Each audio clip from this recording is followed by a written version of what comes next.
For you. Yes, we have an OCD. Were you here last week? Yeah, I was going on. Well, there's a book here about it, and this is a new CD, which is not. And they often send the composer advanced ones that are low in price, that they will be a power and other places. So anyone who's interested can sign up with them. Is it what it takes? Yeah. Oh, it does? Yeah, I'll be sending it. Okay. I want to mention one thing before we start. Two things. One is that I had warned you all that we were going to be refining Ujjayi class tonight. We were going to warn. That's probably all of you comments about it and walk out there. If you did work on it, then I'm also glad you did because it could only have helped you. And if you didn't, you escaped because we're not going to do it tonight. Instead, I got very involved in wondering why it is that I have been making such a sort of big thing about shoulder stand and palm. Because if you go to a yoga class or you look at a book or a video, you see forward bends and back bends, Surya Namaskars and plow and shoulder stand, it's no big deal. But more and more as I've taught, I realized that these two postures are indeed very special. And I began looking back at some of my traditional material and finding and recalling how much in traditional yoga they treat these two postures with enormous respect. Partly because they have such powerful effects on the body and therefore on the mind to do with emotional stability and metabolism and all kinds of things. I'll tell you about that later. But because they involve the higher chakras, the higher energy centers, they work directly on those. And the energy centers have to do with the lower body, with the functions of the body and the organs and so on, until you get to the heart chakra. That's the dividing line. And from there up, the chakras have much more to do with mental processes, with creativity, with consciousness, and so forth, as well as an ascending increase of, if you want to call it spirituality, and moving into the inner being. All of this is involved. Now, the chakra that is involved with the plow is the Shuddha, and its region is at the throat, and it also affects the shoulders and the neck. Its function is to help emphasize and create greater self-esteem and greater self-knowledge, because its element was sound, and sound means speech. It means language. It means the ability of consciousness and speech to turn ideas into symbols, therefore to make them more abstract. It works with sound on all levels, starting with vibration. It works with music, it works with poetry, it works with fiction, it works with lectures, it works with anything that has to do with sound. It also has to do with creativity a great deal when that chakra is stimulated with our creativity. And all of the arts are involved, naturally. Poetry and music and so forth would be natural because they happen in time and in sound. But also the visual arts are involved because they often speak for us, and color has vibration, just as sound has. So that all of this is involved in our doing these postures, and we don't stop to think of how much our whole being is being affected, and positively, by doing them well and giving them this feeling of respect. And that's why I am building this approach. One of the things I found among the traditional things that I looked up, and I looked up 6 or 7 different traditions, all of them, when they're going to include plow and shoulder stand, have a series leading to it, like vinyasas, a series of vinyasas, or maybe a whole practice where everything is itself. Each posture is important in itself, but it has some bearing, some relationship to where you're going. And so I felt much more comfortable with what I'm working with you. At the same time, the class, as often happens, the series has taken me over. It's not going at all where I planned. It's not taking the route that I planned. It's just sort of gone a different way, but the end is more or less the same. This happens to any teacher, I think, knows this. Certainly any writer or creative person knows that when this has to do with the inner voice as well, and inner listening, learning to listen to our inner voice, to our creative voice, our intuitive voice, our conscience speaks to us. All of this is involved. And they say that at this level, it's the first level of physical transcendence. Now that sounds very much like we're stepping into floating space, and that's not what it means. It really means it's the first level where we can go beyond the body. When we speak and have ideas, they go beyond our borders. When we connect with each other by intuition, by feeling each other's vibrations, we have moved out beyond the body. So that we now, at this point, extend the self and expand the self and become more than what we thought it could be. And that's why I want to move gradually. As a result of all this,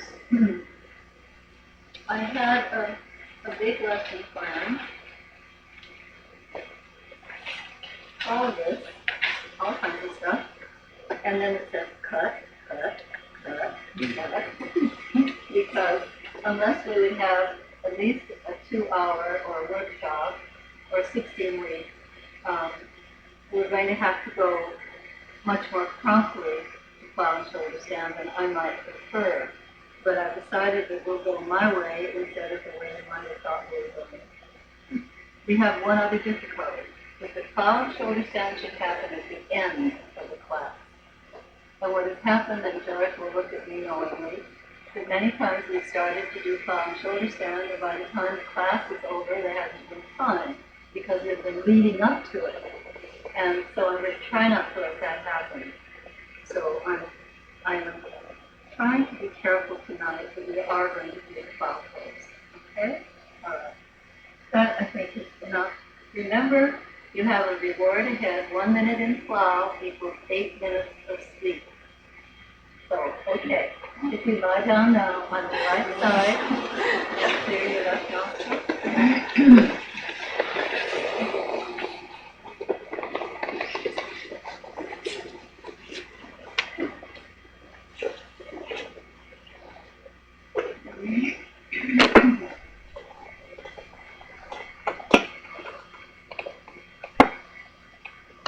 Bring yourself into that alignment.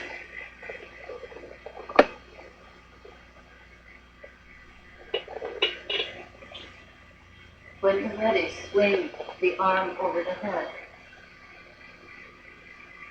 Let the palms meet in Namaste. Breathe. And when you're ready, close the right nostril and breathe through the left.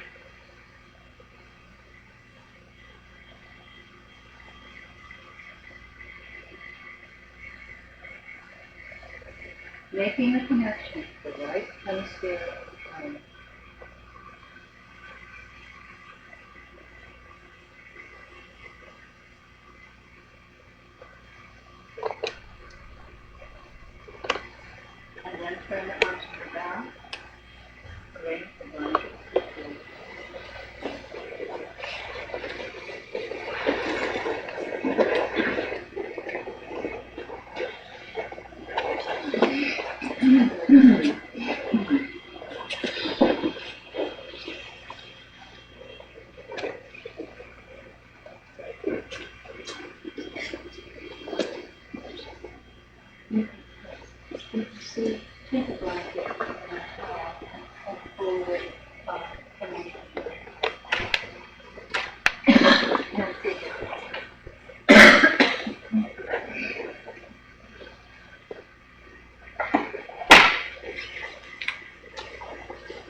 Give yourself into the embrace of your breathing.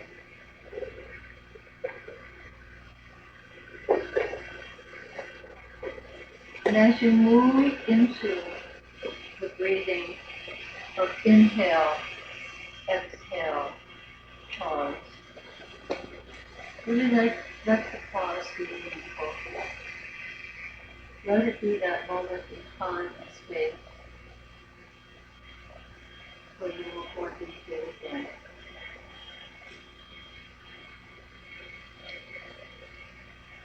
And we will continue with our steps to healing. We mentioned last week that Freud gave us guidance with his comment that the meaning of our lives comes from two things, love and work. It means any activity that captures us, no matter how simple or plain. We said earlier that repetition is time's endless prayer. Work, in turn, is our altar, to which we bring the first shaky attempts to move out of the grief-constricted or injured self into the world. Let us use again the analogy of the rake and contrast it with the plow, a pose we'll work with in this lesson. The rake was an initial tool, not too probing or rough, to test our sore and open mind. Cautiously and lightly, it drew its delicate tracery of feeling on the soil of our still well-being. Having honored our need for tender, unhurried emergence, now a more profound threshing is required. The plow, stronger, more demanding, and the posture is both of these, breathes deeper, uncovering rich loam for the planting of seeds.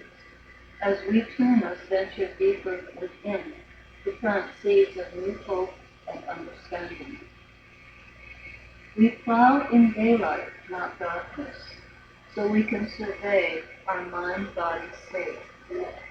In yoga they say that the field, or the self, is our path or dharma. Weeds are our clinging to materialism and doubt, and the plow itself is the way to wisdom, where we sow and reap imperishable fruits. In performing plow pose, we find this outward strong action then turns us inward to quietness, where without haste we can watch germination in slow growth until the harvesting. We are also reminded that not all seeds and hopes and plants survive, and learn to receive with awe and gratitude those that flourish and accept sadly those lost in the planting. For all of us, there is the seed that never ripens, the shadow that sun will ever reach. But to insist on forgetting all the other goods is to shut doors on possibility and refuse to emerge from our cave of longing into the magnificent diversity of life. Gradually we can acknowledge that even the wasteland blooms, and out of days of agony in the desert, parables emerge that convey essence and meaning to the mind and the heart.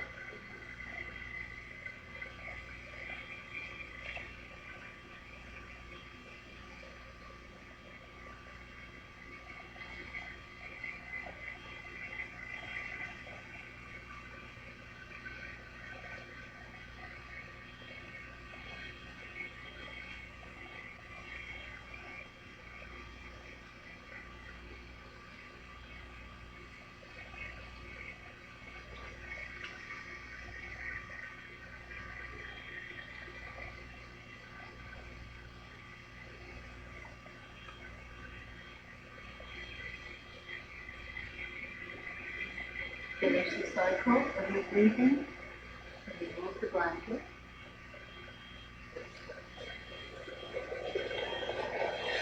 And before we align the body, I'd like to come up to stand.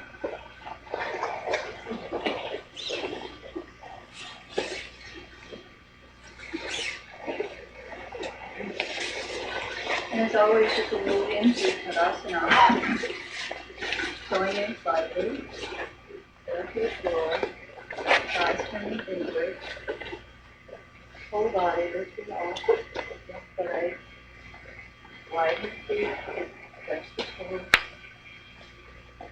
low down, legs moving into the earth, feet down, deeply breathing.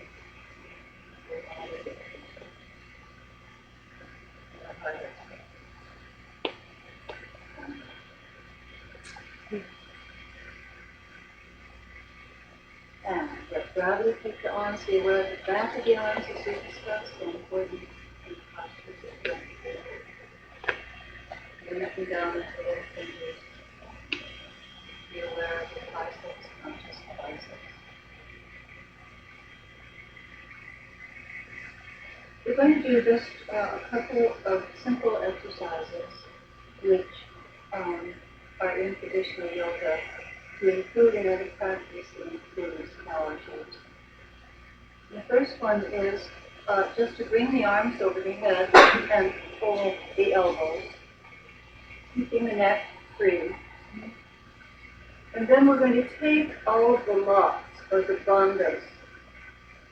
Now, we discussed those before, but quickly. The Jalandhara lock, maybe bring your arms down for a moment, just to remind you. The Jalandhara lock occurs at the throat and the upper body, so you can see how it relates to plow and shoulder stand and to the chakra, the Shuddha at the throat. When you take the lock, it's very important, whether you're sitting or standing, to move the chin slightly back, and you drop the head down so the chin comes toward the jugular notch, not this. You keep the breastbone high, the diaphragm does not lift with the breastbone. And it's just a very subtle, easy bringing of the chin into the jugular notch. The eyes closed, shoulders drop. And when what you're doing, the locks or bandhas are sealed. You're going to be sealing the prana in. And we're going to be bringing the prana up through the body. So the next seal or bandha we take is Uddiyana bandha at the abdomen. And you bring the abdomen in and back toward the spine. In and back toward the spine. And then at the anal area, you pull in with the sphincter and up and firm. So you lock the whole body. And we'll take all three locks. We'll bring the arms over the head clasp, take all three locks, and after we exhale, we'll take them on the exhale. When you have finished the exhale and you need to inhale, still keeping the arms over your head, and then you'll probably have to do this part, is to come up on your toes and down, hold it last, I can balance that one, and down, okay, and come down, and then we repeat. It's only done twice. It can be very powerful. Probably the first few times we do it, we won't feel it. But when you really have those locks firm, remember that particularly the one the Jalandhara lock is not this. It's you treat the throat, the grief center, very softly and gently, but you are firmly closing the door. Okay? And so with the rest of it. All right. So let's inhale, bring the arms over the head, holding. Now exhale and chin to the jugular notch. Pull your abdominal muscles in and up. Take your Mula Bandha, the anal center. Keep the breath out. Keep the breath out. Then you need to inhale, and then exhale up under your toes. Keeping the arms over the head. Each of you at your own pace. Trying to balance just a moment on the toes. And when you need to come down, do so. Bring the arms down and repeat. Now try doing this at home. You have time to get to it, and I say do it 4 times. All right. Inhale, exhale. Chin in. Back of the neck, shoulders drop. Even with the arms up, shoulders drop. Take that Uddiyana Bandha, the whole abdominal area, back to the spine. Mula Bandha. Burn at the lowest part of the body. Holding all up, holding it. Sealing in the prana. And then up on your toes, still holding the arms over the head. Up on your toes. When you need to inhale, and come down. Good. All right. And take it up. This takes the prana throughout the whole circulatory system. And that's what the value is. Okay? All right. Also, it makes us work the upper body and aware of the shoulders and arms and so forth as you really plow. Then the other one is our old friend, Easy Arms on Barati. Feet are just slightly apart. And when you did this the last time, we had a different motive. We did not take the hip to the side, but this time I want you to bring the arms up over the head, drop the shoulders. Inhale, exhale, and take the hip way out to the side as you bend to the other side, stretch. Put the head between the arms, letting the head come back toward the back arm, that back arm back. Stretching, stretch, breathe, keep the breath flowing. Keep it flowing. And slowly come up and stretch. Stretch, drop the shoulders. And up. And to the opposite side. Head back. The arm coming over the head. Stretch both arms out. Take that hip way out to the side. Working on the intercostal muscles. We want to do that. Hold, hold, hold. And slowly, slowly come up. And down. When we do tail and shoulders down, because of the position of the chin, the chest, and so forth, sometimes the back feels constricted. We want to keep these muscles between the ribs very flexible, so that the lungs also stay flexible, so that we can get our breathing still be deep, even in that kind of pose. Let's go over just easily without an asana, even up to the sideways. Back and forward.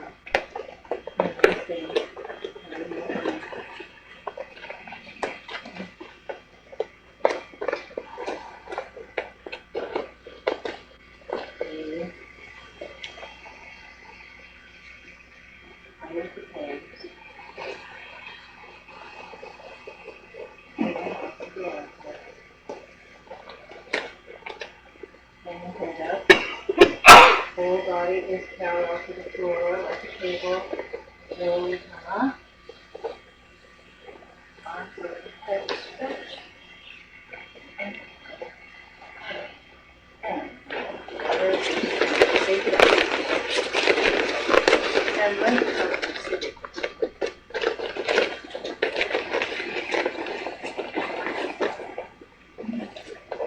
Now each of the chakras has a sound. And they have some of them with vowel sounds. And the Vishuddha chakra, the sound is E, the vowel E. Therefore, what the ancients did was to use that sound and to emulate the beat, literally, the bumble.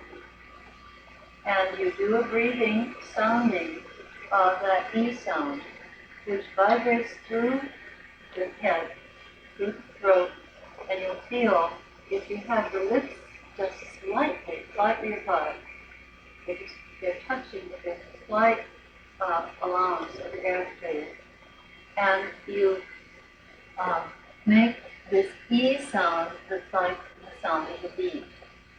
And this too is working through the whole body on the whole metabolism of the body.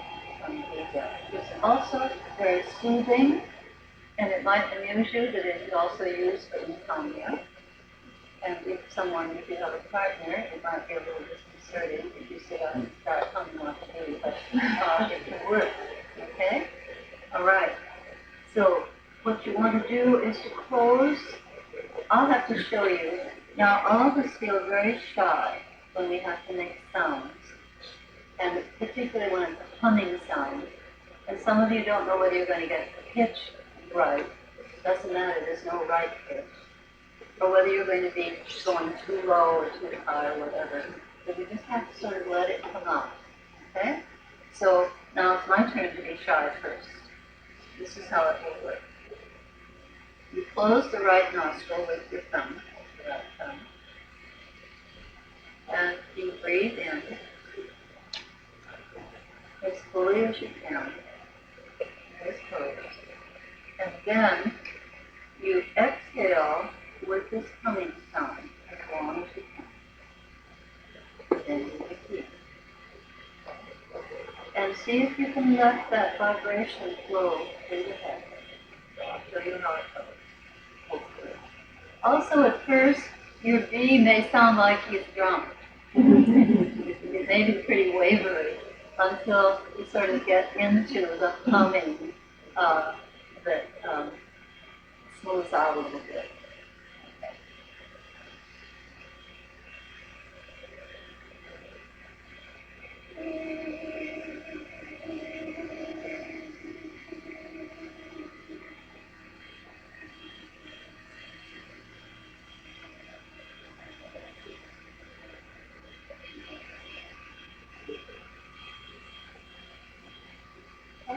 Did you hear it? Yeah. Now what you want is not the chorus. I found that initially, I've done this for years and then I forget it and then I do it again and then I forget it. If you initially you sort of force, but if you sort of think in terms of what a hum is, it's very gentle. You might even want to hum first. Just do a hum. You can't do an E. Just a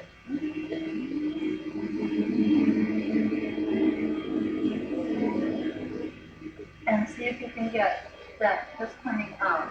That sort of, and of course, if you've ever heard these things done in a temple or something, at different levels of sound. Another thing that happens when you stimulate the Vishuddha is you can begin to hear the Om inside. You don't have to say it outside. You have to be inside. And that's that inner listening. Okay? So let's do that. Close your right. You don't alternate. It's always to the left. Always exhale to the left. No. It would be much too hard. Just let it come. And if you sound very discordant, if we would do it long enough, just the same with oming, when you do it long enough, suddenly everybody's pitch begins to blend. But at the first, it sounds a little bit like the orchestra tuning up. Okay. All right. Nice firm inhale, but not forcing. Inhale through the left nostril.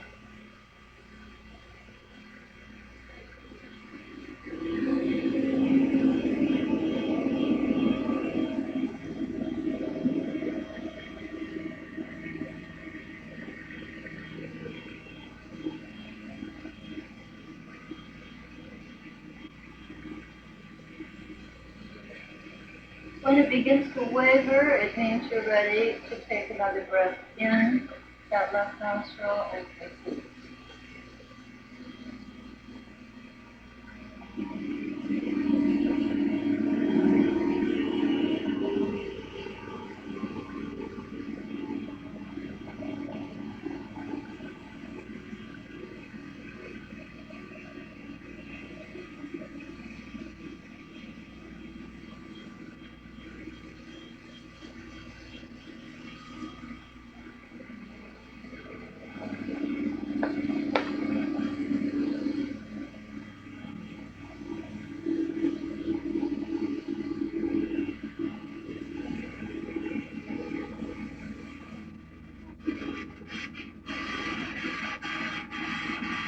Then finish your cycle.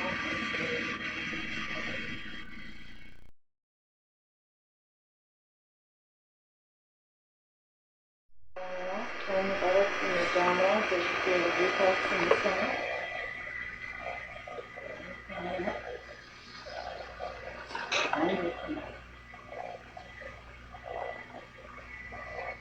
And then very, very slowly, and easier to bring the head down. Elbows open out, up in, and then drop the elbows on either side of the chest. Open at the heart center. And make this. Inhale, lift the upper body, arching it just a little bit. Push down into the elbows, then push them away, and bring the small back into the mat. And turn the buttocks into the bottom. Release like this. Release the contraction as you bring the feet near the buttocks. And thumbs on the foot bones and fingers under the buttocks. Lift the buttocks up, take them down. Elongate the spine. Feel it lengthen. Feel the skin of the body move up. Feel it move up. Withering up hill.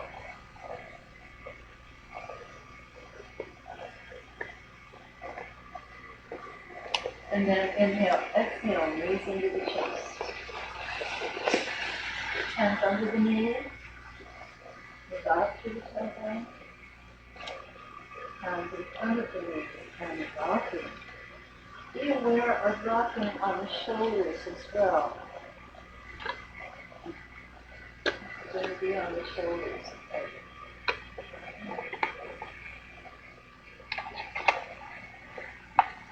And taking the legs up slowly, taking your time, and then the legs are a little pushing up, and bending, and coming up into leg lifts, push into the heel, push into the ball of the toes. Think in terms of the strength of the legs that you're going to take over the head in plow pose. Think in terms of the back of the knees that you're going to have to lift and plow towards the ceiling. Stretching up. Hands between the thighs. Open out, open out. And we do our variations. We're going to open.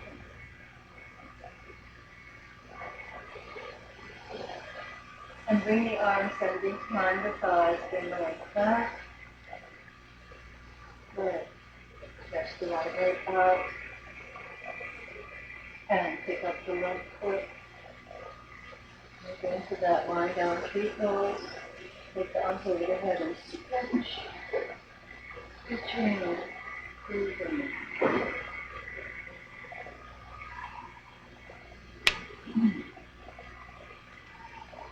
Blanket under the knee if it's not near the floor. Move the stretch to drop the shoulders. Again, feel the work in the shoulders. Feel the work in the neck. Trying to keep the neck relaxed even when you're stretching. Bring the arms down, lift up. Lift the foot up and out and down. And pick up the right foot, breathe down.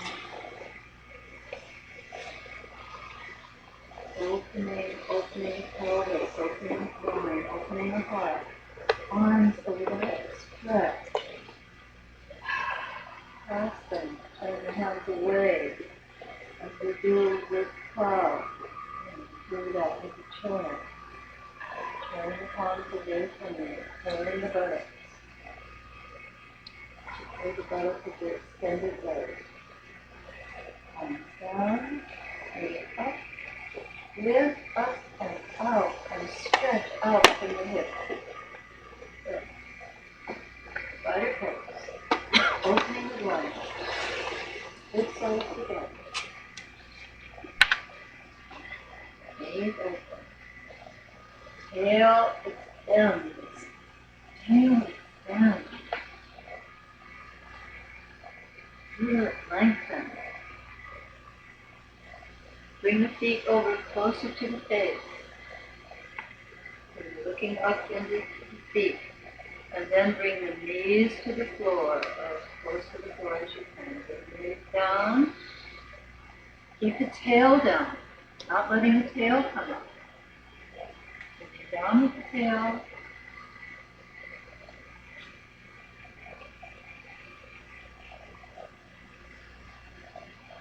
And then straighten the legs and fold the ankles.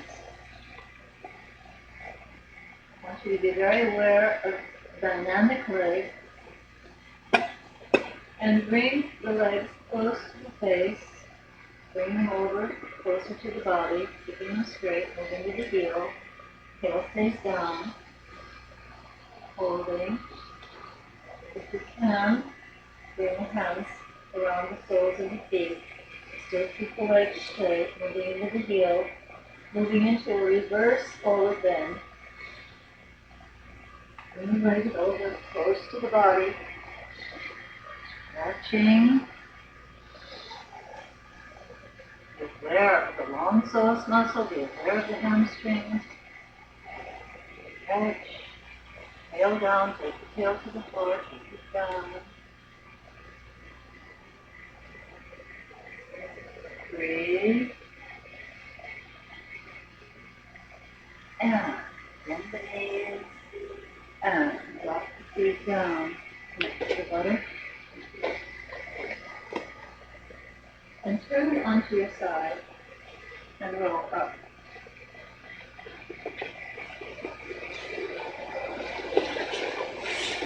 And we'll move into dolphin. Last week we did a swinging dolphin and swinging cat, so we won't have time for the cat. But with the dolphin, I would prefer tonight, we may swing at the end. But I'd like first more for you to get a sense of how the legs extend in dolphin. And strong, the way they will be when we take them over the head and the top. So let's take our position, clasping the hands, using one hand to the elbow and clasp, and then widen so you really make a nice little fence. One thumb on top of the other, and it's important when you stay in the pose to switch the thumbs occasionally. All of this polarity is important. Remember that the wrists stay vertical. And one of the things that tends to happen in dolphin pose is that the wrists either collapse or the elbows start moving in together. And you want to think in terms, when you go up in the pose, of a point midway between the wrist and the elbow. And that elbow, that point between them, move firmly into the mat at that point. So that you're not just pushing down with the wrist or the elbow, but in the middle. Again, you'll do that in cloud pose. That central point of the arm. Okay? All right. Now come onto your toes. And start already by separating the knees slightly and the feet slightly and toe out slightly. And stretch the arms out in front.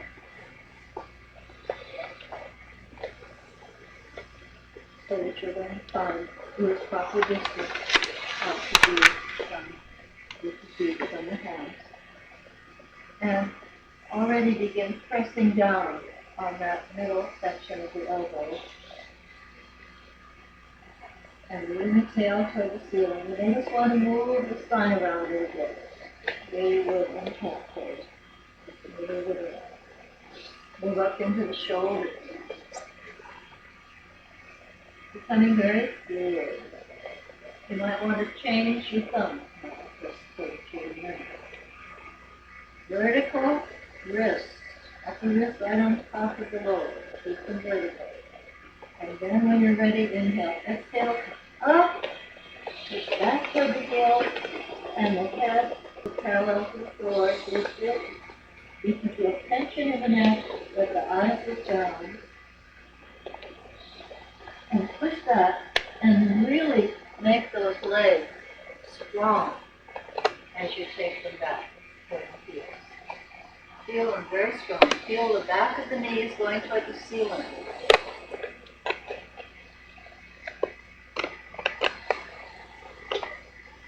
Feel the upper leg going up into the buttock, the lower leg going down toward the ankle. Back way to the gaze in South. Holding and breathing. Feel your way into your arms. Are you able to find that sort of midpoint between the wrist and the elbow to press down? I'm going to keep them closer.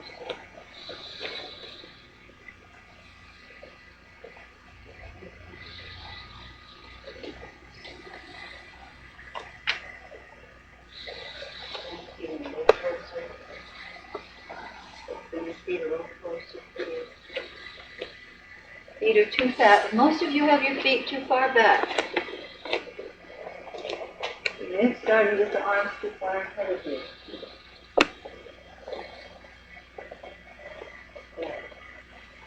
Breathe into it.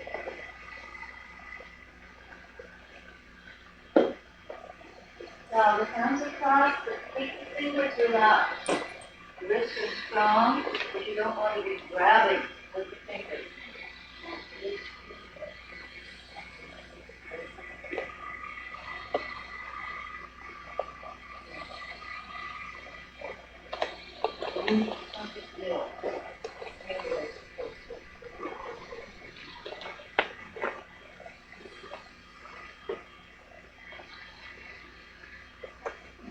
And sit back.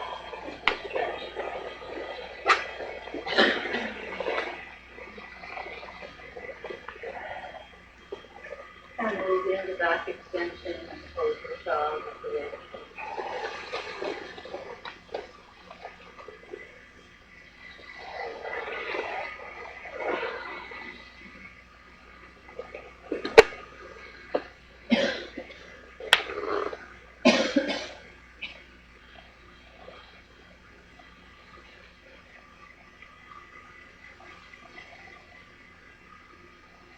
And slowly come up. Arms overhead.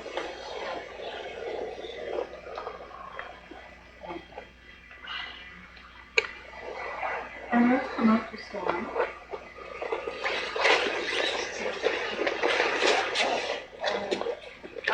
There are chairs over there in that cupboard, right next to you, clinical, on your right, the right side. They're out. Sorry. That's the chairs? All right. Now, that's a good turn.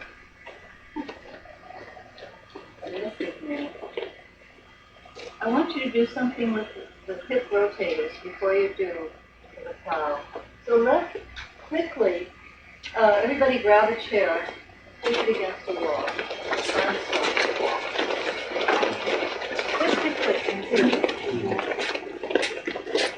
And then leave the chairs out because we're going to need them.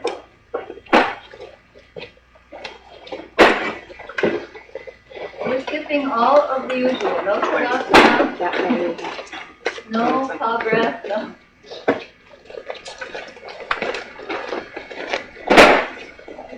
And the seat of the chair facing you.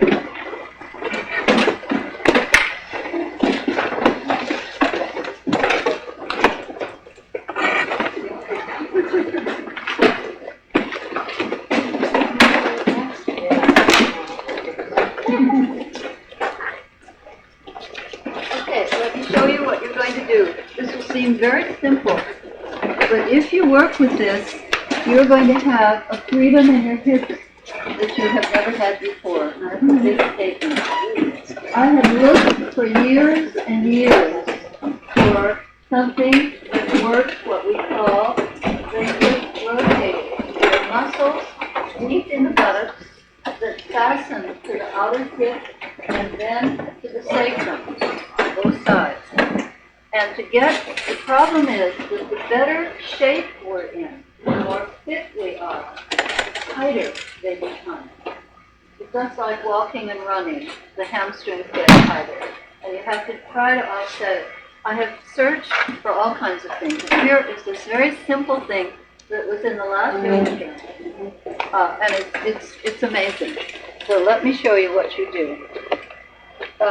Can you see me if I have my back to you? Okay, all right. Still do what I can do. you need a chair against the wall to be safe. You bring one foot here, and bring one hand here to the top of the chair. Now, it's said just to bring the hand to the chair, but all of you are much more flexible than that. So you can go to stage 2, which is to bring the hand down, the whole lower arm down. Now you want to keep this knee completely at a 90-degree angle. And you bring the body forward as much as you can. And then you gradually rotate the right hip to the side. Gradually rotate. Letting all the movement be at the hip. And then hold for about 30 seconds. And you'll feel right in the middle of the buttock a kind of tingling, a very interesting feeling. And then we're going to do it on the other side. Okay? All right. The right foot on the chair. Right hand toward the top of the chair. Left forearm flat on the chair. Now you're going to bring the body forward as much as you can. It's very awkward. If I thought it was safe to have the chair away from the wall, it would be much easier, but I'm afraid it's not going to work. Or you may fold up the chair or something. So just leaning forward as much as you can, and bring that foot in the chair back toward the front of it, and that lets you get the body forward a little bit more. Now keep that knee completely perpendicular. Don't let the knee start to go forward. Don't let it go out to the side. 90-degree angle. And then slowly begin, if that's your right foot on the chair, begin to rotate to the right. Rotate. Take that hip around. And hold. Hold, hold, hold.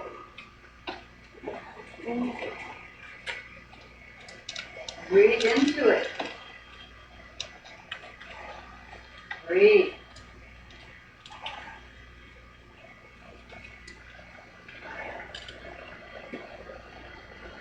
Is that 30 seconds?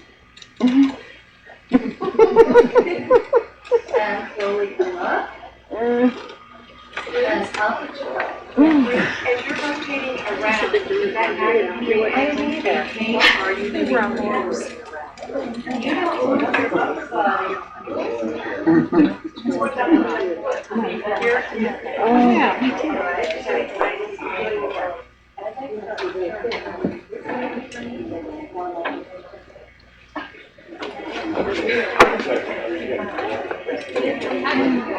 Yeah. Now you can standing back a little bit more and even more.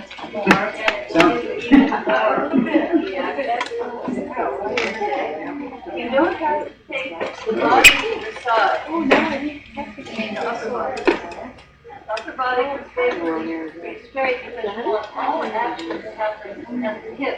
If you take the upper body with you, Something about the rotation. if you do this, then you're going to lose the work of the hip.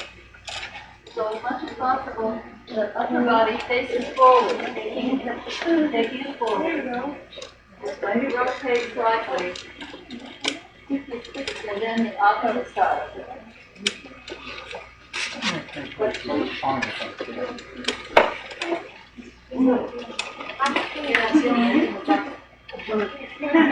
right. Hold here.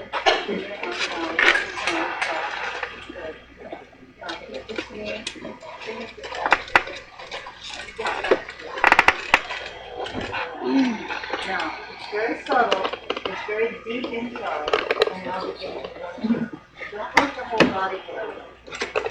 Have the body moving down and forward, not to the side, but lift the head. Now you feel it? Right. Yeah, don't move the upper body. Sorry, I didn't explain. It's a semi-twist, actually, but it's more a rotation. Yeah, don't take your whole body. You rotate to the side of the foot. Rotate to that side. Put that down. Rotate towards the arm. Yeah. Well, first of all, you're out of a 90-degree angle there. You're out of a 90 Yeah, but she said keep yourself straight. Yeah, your hip is going. Just keep it in line. That's all. I don't take my whole Don't think so. rotate my hip. I don't move the whole body. This. I feel it. And then you take the hip right through. Fine, good. Now, here's the hip. One more boy, that's your body. Right, that's what you're talking about.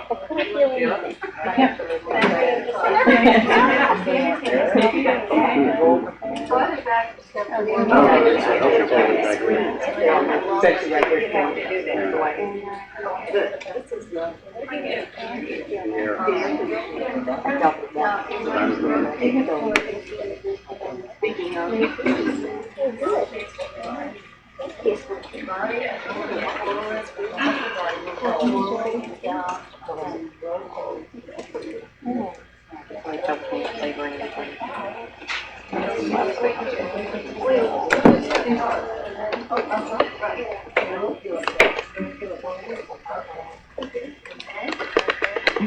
Anyone else?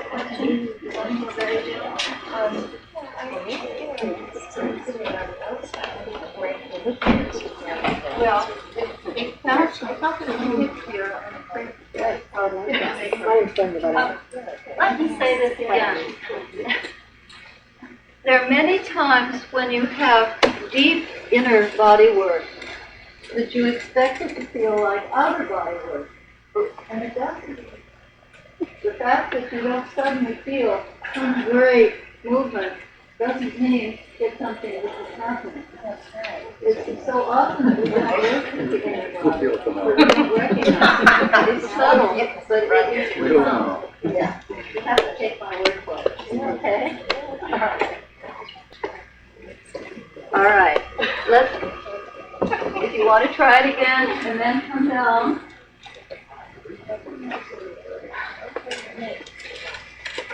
And come to the middle of the room, please. We're going to do plow pose.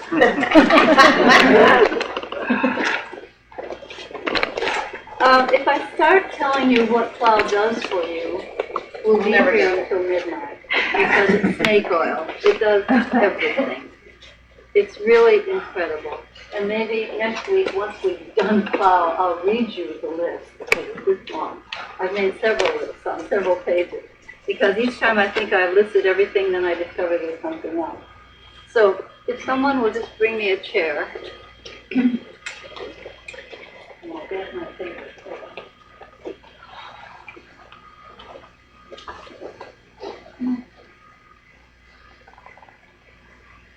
Now, what I want all of you to do, we don't even have time for that, but we're going to, is I want you to play a little bit with the bridge first. Let me show you very quickly.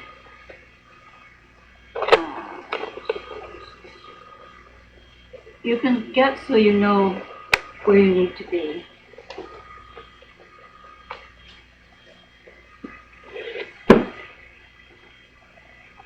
Not right.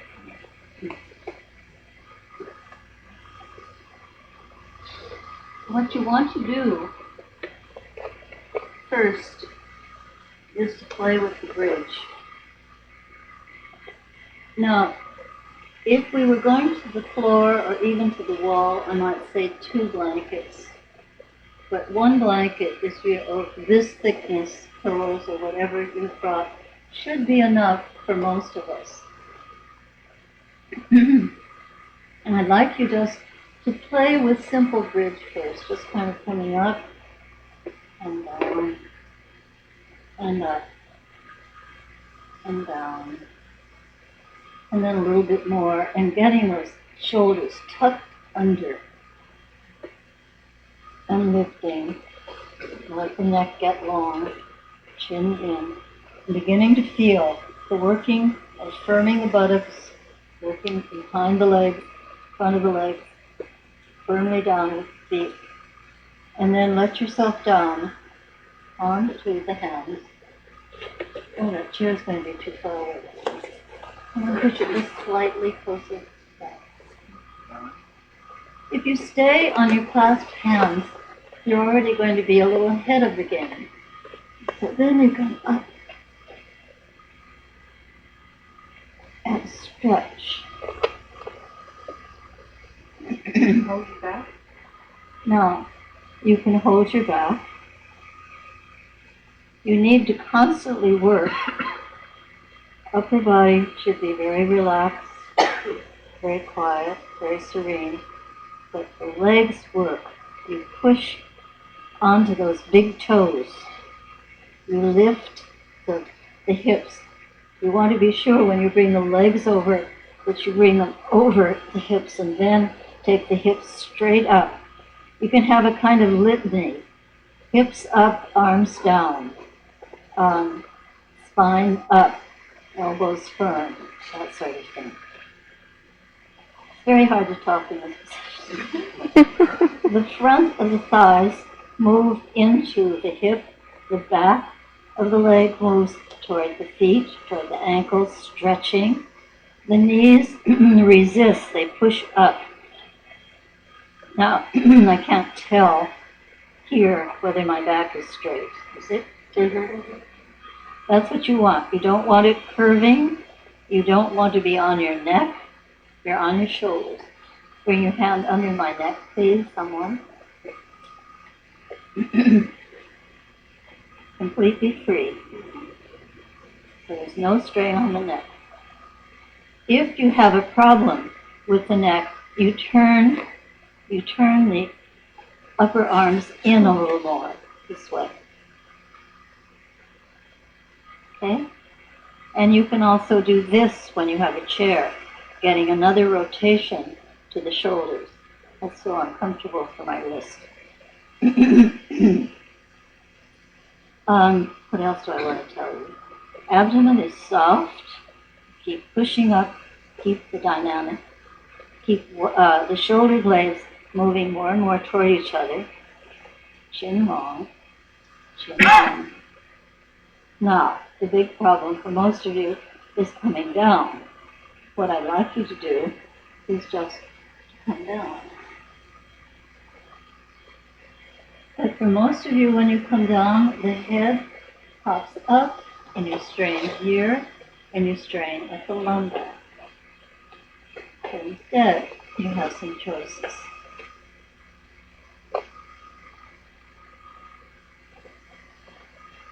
You really want to keep the legs working, really pushing up with the back of the knees. You can come down holding the chair. If you have the arms over the head, when you bring the body down, you're much less likely, I'm picking up offensive thing, and much less likely to have the head come up. You can also hold the seat of the chair. Well, if you can reach, if you have arms that are long enough. You also can just bring the arms over the head, which you would do without a chair, and slowly. Now, you may not be able to do it with straight legs, so you bring the knees in, and then you can just come here and bring these down. The main thing is keep this part of the body down until all of you is down. One final thing, if you think you have the chair a little closer. If this constantly stays your problem, bring the feet to the edge of the chair and push a little bit and come down and stretch. Okay? And when you come out, always take time and roll.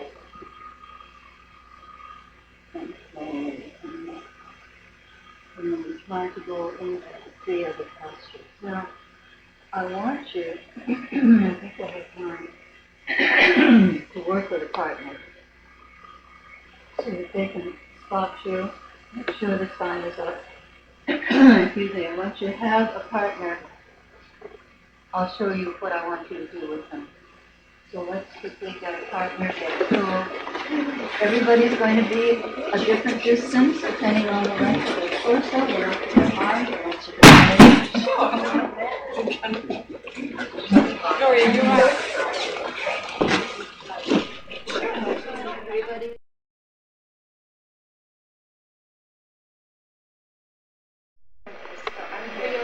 When you are working with your bridge first, just going up and down a little bit, think in terms of bringing your seventh cervical into the spine and resting on the back of the skull, not the back of the head. Not back up here, but the skull is where it's rest. Okay? You can do the bridge by yourself. Then the partner's going to, oh no. Yeah, do the bridge yourself first. Very quickly. Just going up and down a little bit in the bridge. Your partner will come to support.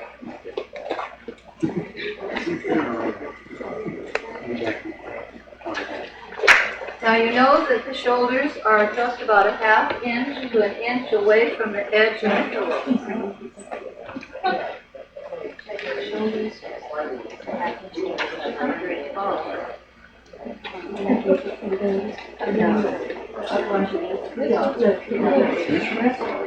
If you want to go over the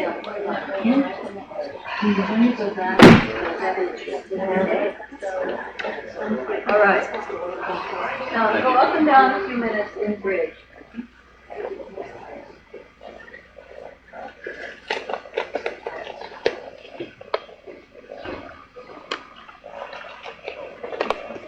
And then partner, come and fix the shoulders.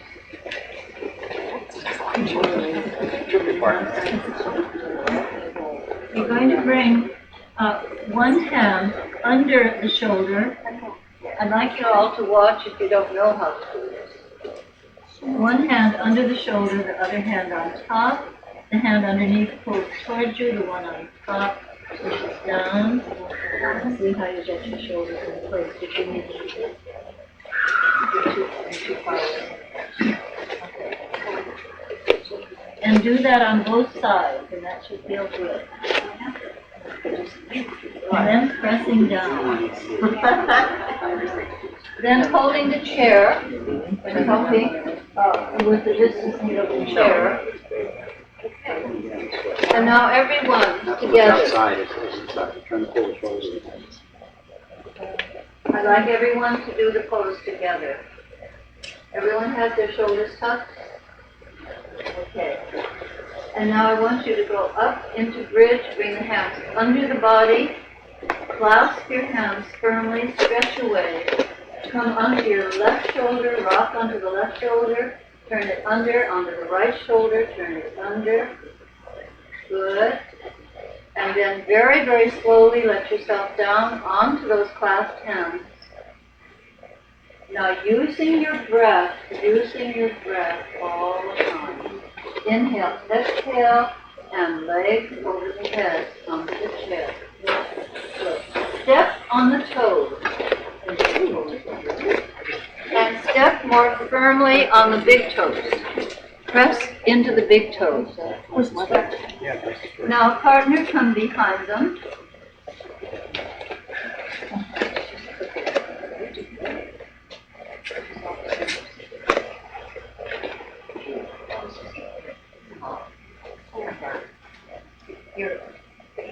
Maybe to have something.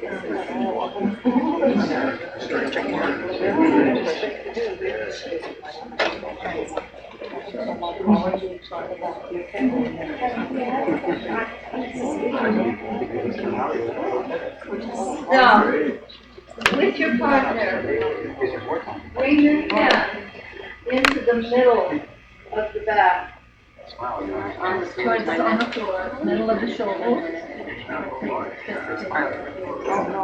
You want to lift up with your hips. Push up with the back of the knee. Bring the front of your thighs into the hip joint. Now, the thigh moves toward the buttocks, the calf moves toward the toes. The back of the legs lift to the ceiling, and they stretch toward the toes. Stretch the legs. Try to keep the hands on the floor when you stretch them behind or clasped. If not, your partner can help by holding the arms down slightly, and then bring your hands to the middle of the back that's on the floor. They can hold the back, and you want to have a little hollow there, which means that the spine has moved into the body. It's moved into the body. You can help me stop now.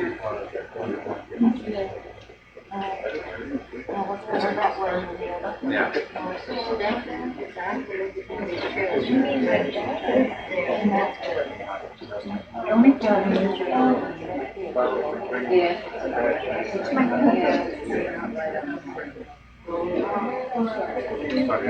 So that my cervical I think it's very far.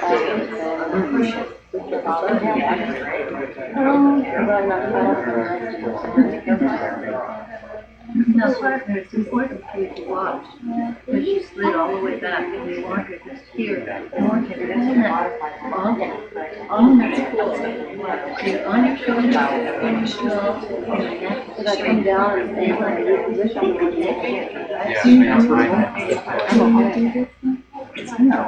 Remember, the neck must be free. And I'm going to do that.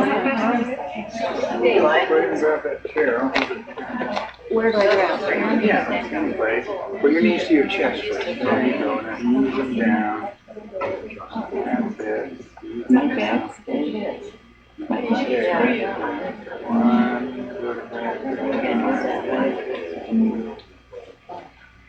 If your partner pulls the chair, arms the chair to come down, maybe you should shoulder pull the chair too.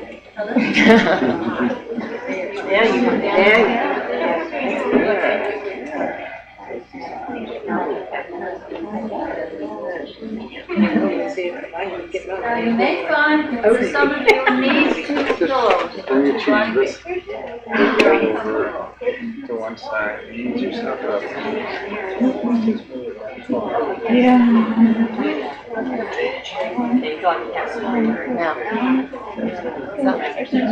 That's good. I have to bring you down. Come down slowly, because it's time, because we want partners to have a chance. Slowly come down, and turn and bring your knees up into your chest.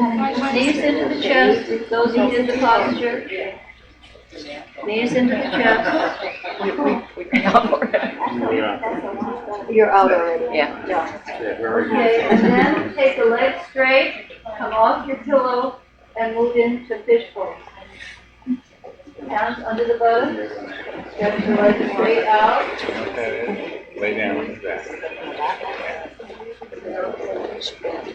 Come up your Next one is come up on your elbows. Lift up on your elbows and back to the head. Lift your shoulders. Now, You want to show? I don't know this. once you lift this part, you drop your head back. There you go. Okay. Oh, yeah. This is your arms. Slide back a little bit. Settle this down.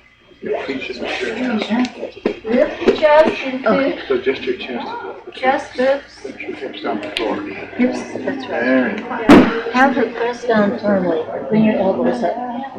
Oh, firmly. Push down with the elbows. Make this. Very straight. There, it is. Slowly. And then Now slowly you just gradually slide your head and ease yourself and move into child pose. down one step at a time. Move into child pose. Oh, it's I may do just the rich pressure.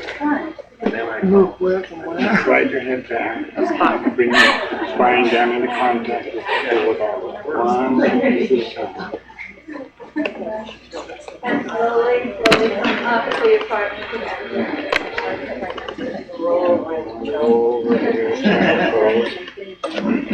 Relax for a minute. Remember to keep your throat soft when you do this. The abdomen soft. Switch around now.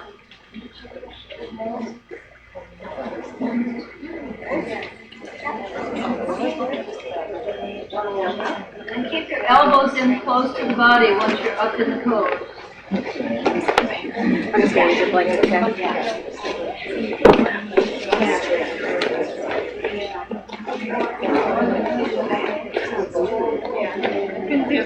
Have to make the difference to the children.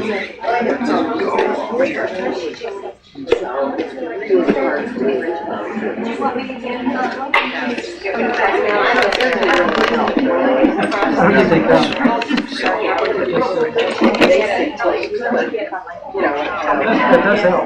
Yeah, I found that I could just put it down. Move up in your bridge, please. Move in and out of your bridge so you get your body ready for the pose. Yeah, you look at the baseball.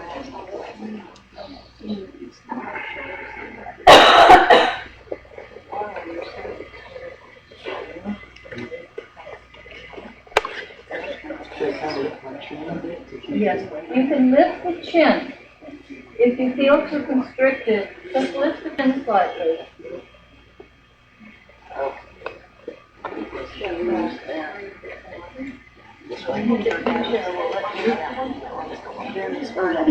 That's beautiful.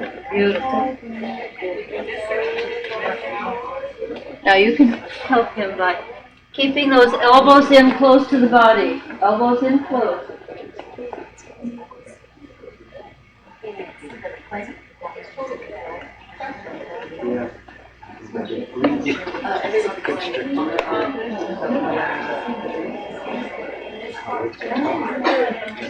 Are you not supposed to be on the mat?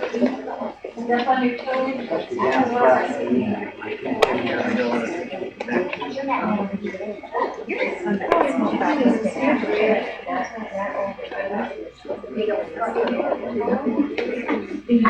My joint will do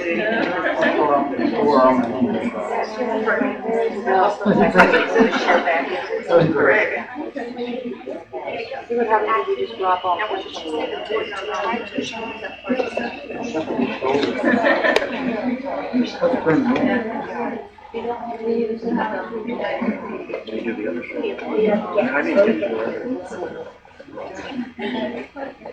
Pretty good there.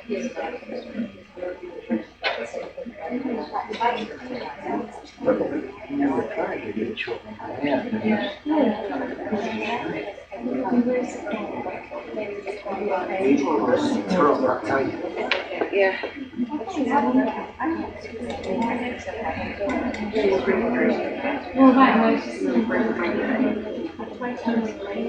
That's probably just doing the ball all my life.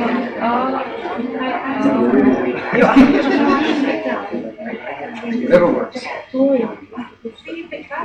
Make sure your partner is off center.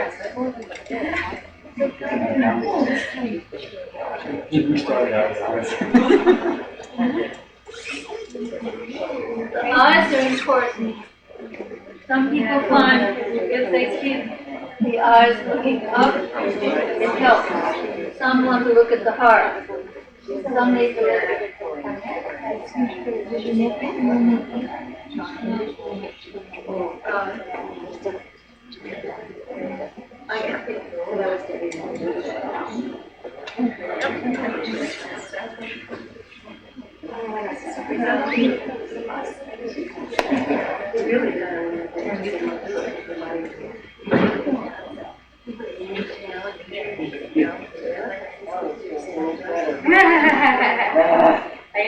Do you use the chair mostly because it's too hard to go back all the way? Is it okay to go back all the way?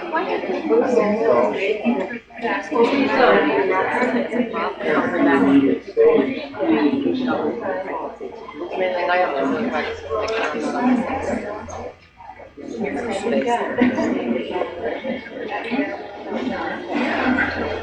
Sometimes I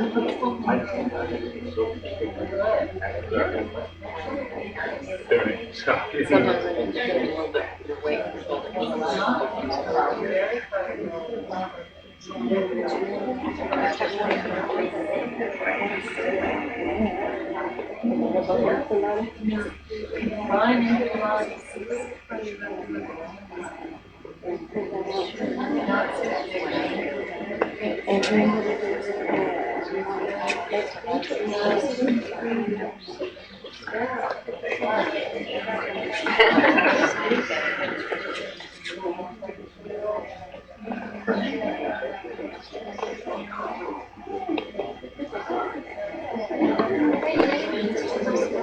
Depends on the work. Depends on the day.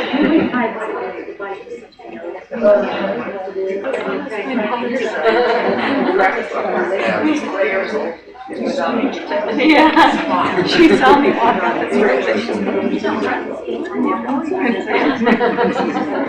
And I had to answer like a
Give yourself into the embrace of the breathing.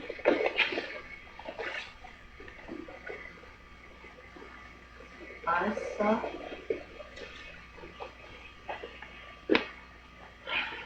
You're done. Give yourself a moment. Feel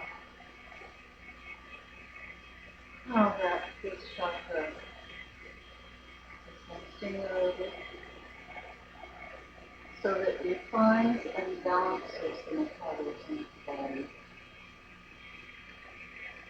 It balances the size of the neck, it balances the size of the spine. It works with the inner spine and the outer spine. And it works mainly on the thyroid and parathyroid glands, bringing those into balance. And feel the prana which is sealed into the body,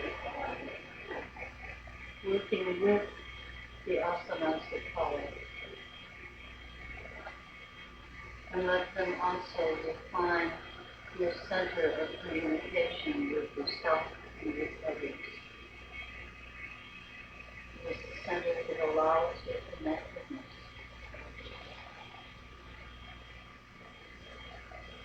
And let the breath be the point, let it be the bridge. So the mind, the body, the conscious, and the unconscious all come into play.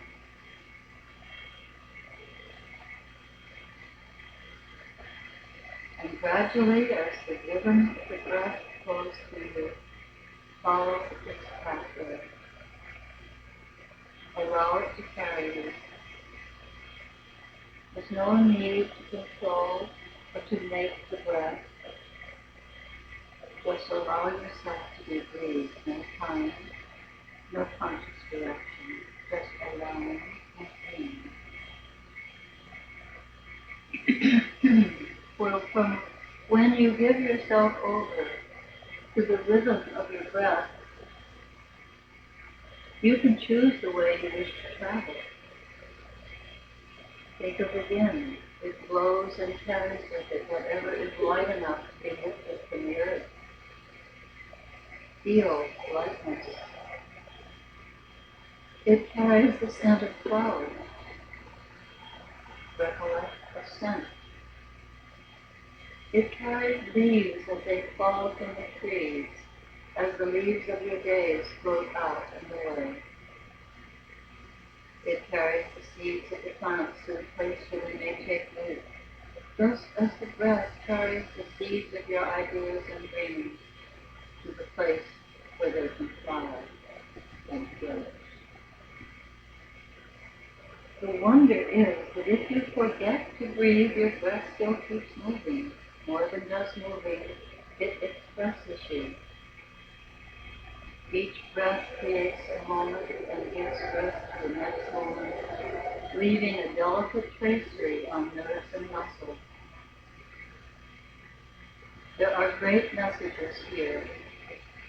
We come into this world on the tide of that first miraculous rush of air, bathing us in the ever-changing flow of life.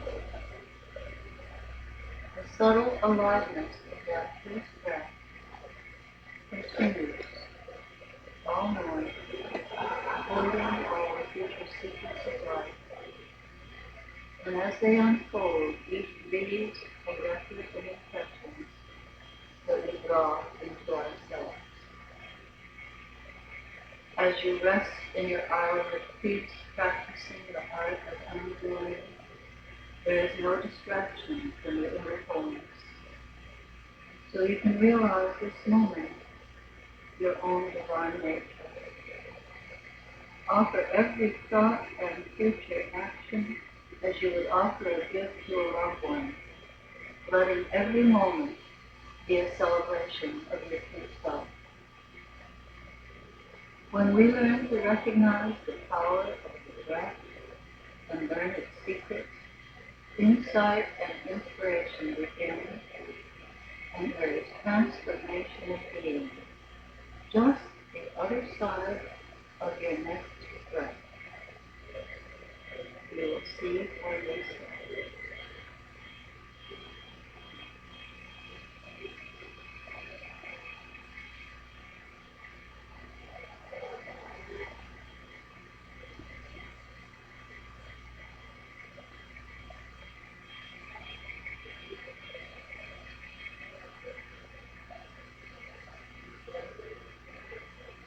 Very slowly,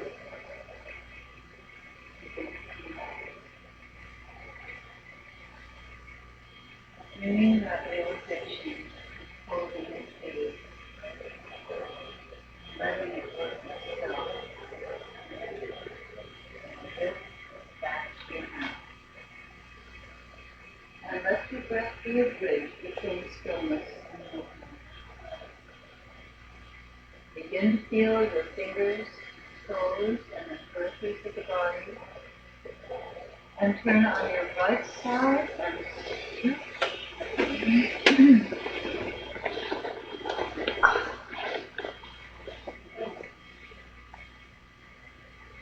and on your left side into the fetal position.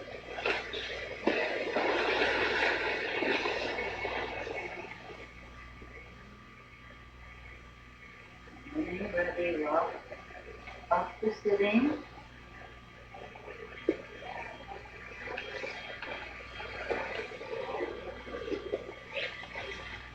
And then calm the eyes.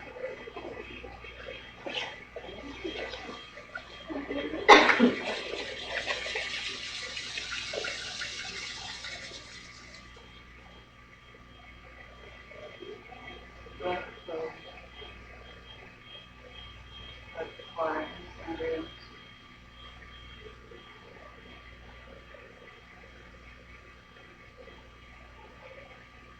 Here, the sun.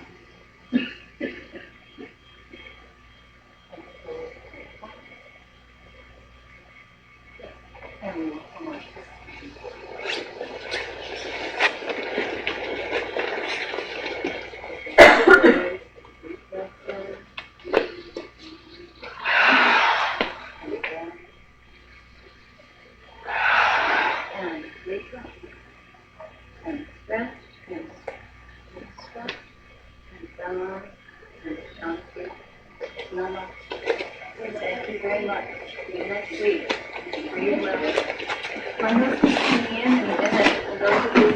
here's the tape, she's dropped it.